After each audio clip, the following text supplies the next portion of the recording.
Hello friends, मैं एक बार फिर से उपस्थित हूँ कहानी तुम सा कोई नहीं का अगला भाग लेकर।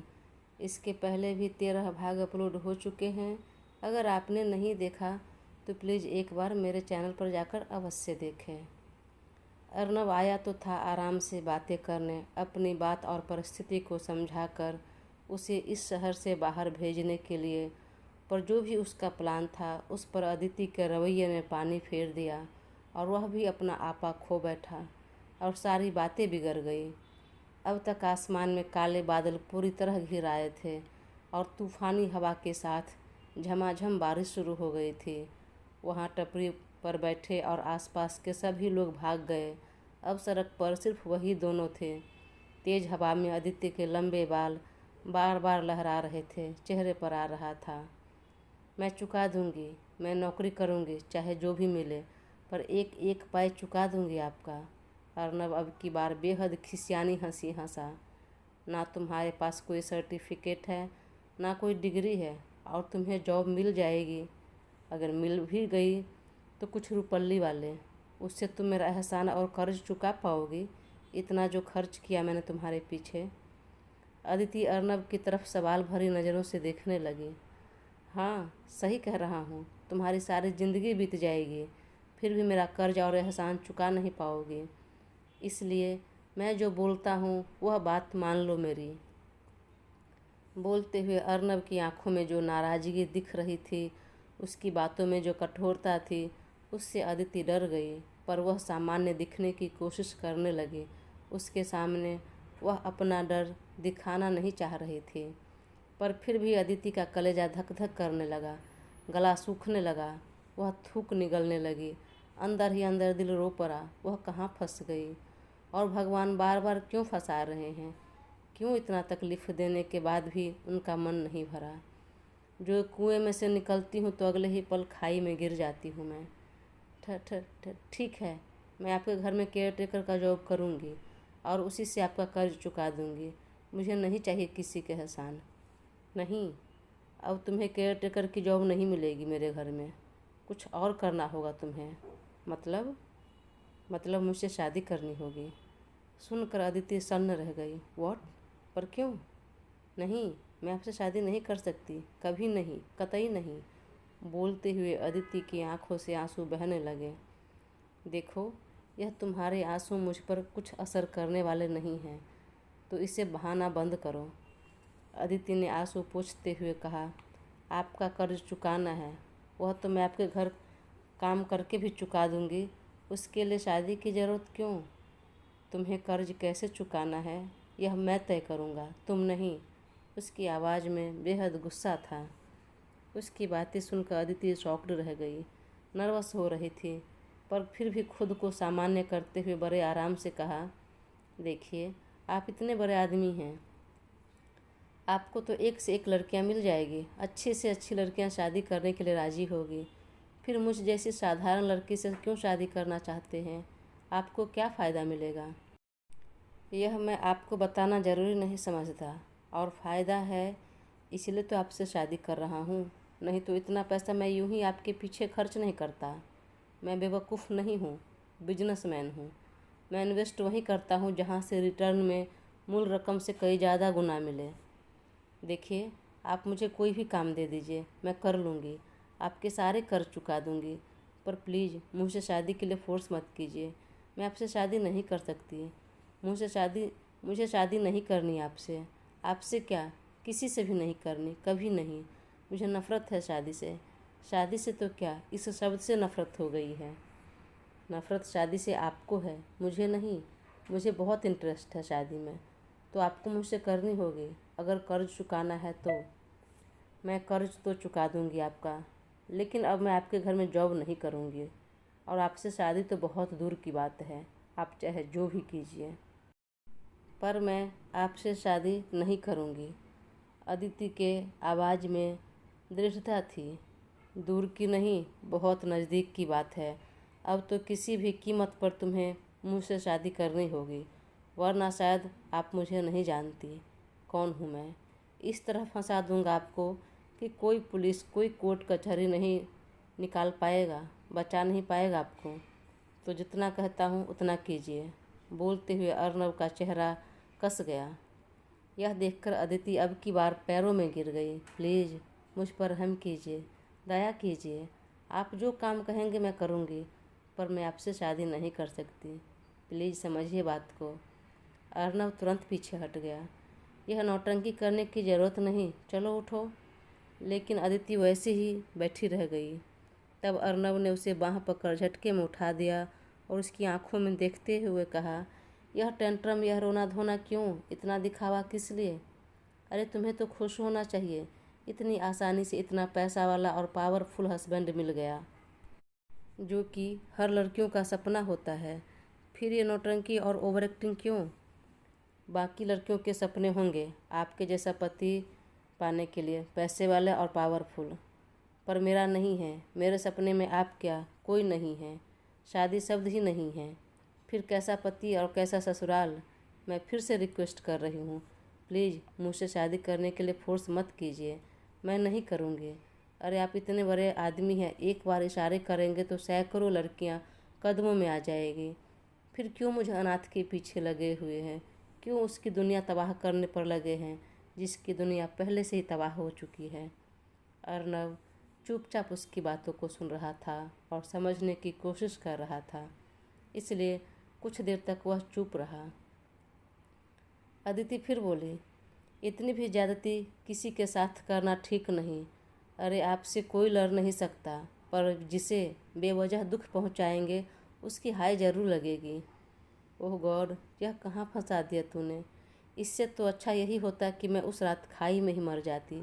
जिंदा रहने और ऐसे जलील होने से अच्छा है मौत ही आ जाती मेरी। सुनकर अर्नब ने जोर से डपट दिया, मुंह बंद रखो अपना, और मैंने जो कहा उस पर अमल करो। और फिलहाल मैं अभी जा रहा हूँ, उम्मीद है जल्दी जवाब मिलेगा। एक बात और, जवाब हाँ में ही रहे, वैसे ना में भी रहेगा तो मुझे कोई फ़र्क नहीं पड़ता, शादी तो होकर रहेगी। अदिति ने बिना कुछ बोले अपने आंसू पोंछा और वापस मिस्टर खन्ना के घर के लिए बढ़ गई। तेज़ बारिश हो रही थी तो ज़्यादा ऑटो वाला सड़क पर दिखाई नहीं दे रहा था, और जो भी आ रहा था कोई भी मिस्टर खन्ना के घर की तरफ जाने को तैयार नहीं था। अर्नब अभी भी रुका हुआ था और अदिति को देख रहा था। वह पूरी तरह भीग चुकी थी। जी में आया एक बार कि उसे घर तक छोड़ दूं, पर अभी जो परिस्थिति थी उसमें वह तैयार नहीं होती, और वह भी जाना नहीं चाह रहा था, कोई हमदर्दी दिखाना नहीं चाह रहा था। तभी एक ऑटो वाला आया। अभी अदिति ने हाथ दिखाया, पर उसने जाने से इनकार कर दिया। तभी अर्नब ने दूर से ही ऑटो वाले को आंख दिखाई तो उसने तुरंत वापस मुड़ा और कहा, मैम बैठिए, मैं आपको छोड़ देता हूँ। अदिति चुपचाप बैठ गई और कुछ देर में ही मिस्टर खन्ना के घर पहुँच गई और सीधे अपने रूम में चली गई और नीचे फर्श पर ही धम से बैठ गई। एक बार फिर आंखों से आंसू बहने लगे। मैं बार बार धोखा खाने के बाद भी ज़िंदगी में कैसे इंसान को पहचान नहीं पाती हूँ, कैसे लोगों की बातों में आ जाती हूँ। हाँ, चाचा चाची के बारे में तो जानती थी कि वे मुझे पसंद नहीं करते, पर मेरी सहेली, हम तो एक दूसरे को पर आंख बंद कर भरोसा करते थे, जान छिड़कते थे। फिर भी उसने ऐसा किया तो भी मेरी आंखें नहीं खुली। कैसे मैंने भरोसा कर लिया ऐसे इंसान पर? पल भर में लोगों की दुनिया, ज़िंदगी कैसे बदल जाती है अब पता चल रहा है। हाँ, पर सबकी नहीं बदलती होगी, बस मुझ जैसे अनाथ ही बदलती होगी, जिसका कोई नहीं होता होगा। सच में अब समझ में आ रहा है, जिसके आगे पीछे कोई नहीं हो, उसका और उसकी मजबूरी का फ़ायदा सब उठाना चाहते हैं। पर मेरे चाचा चाची और सहेली का फिर भी समझ में आया कि उन्होंने पैसे के लालच में मुझे बेच रहे थे, और यह किसी और से शादी कराकर। पर यहाँ तो इतने बड़े बिजनेसमैन हैं, उसके पास किसी भी चीज़ की कमी नहीं है, उसे मुझसे क्या फ़ायदा है? यही सब मन में सोचते हुए वह बैठी आंसू बहाती रही। इधर अर्नब भी कार में बैठा और अपने घर की तरफ चल पड़ा। आंखों के सामने बार बार अदिति का रोता हुआ चेहरा आ रहा था। अचानक उसके दिमाग में कुछ आया और तुरंत फ़ोन निकालकर किसी को अदिति का फ़ोटो भेज दिया। फिर उसने फ़ोन लगाया और कहा, जितनी जल्दी हो सके इस लड़की के बारे में पूरा डिटेल निकाल कर दो मुझे। जी सर, मुझे कुछ घंटे दीजिए, मैं आपको पता करके बताता हूँ। अदिति किसी भी कीमत पर इस शादी के लिए तैयार नहीं थी। वह अर्नब की बात और रवैये से बेहद घबरा गई थी। इसी वजह से वह पूरा दिन कमरे में बंद रह गई। रसोइया काका ने कई बार खाने की आवाज़ लगाई। एक दो बार नौकर ने भी दरवाज़ा खटखटाया, लेकिन उसने ना तो दरवाज़ा खोला, ना खाना खाने के लिए हाँ बोला। वह बस इधर उधर में थी कि कैसे मैं इन सब से निकलूं, कैसे बचूं, पर समझ में भी नहीं आ रहा था क्या करूं। अचानक ही उसके दिमाग में कुछ सूझा और मन को मजबूत करते हुए कहा, नहीं, मैं अब और यहाँ नहीं रहूँगी, यह शादी नहीं करूँगी। अरे मैं भले ही अकेली हूँ, लेकिन इतनी भी मजबूर नहीं कि कोई उसका फ़ायदा उठाए।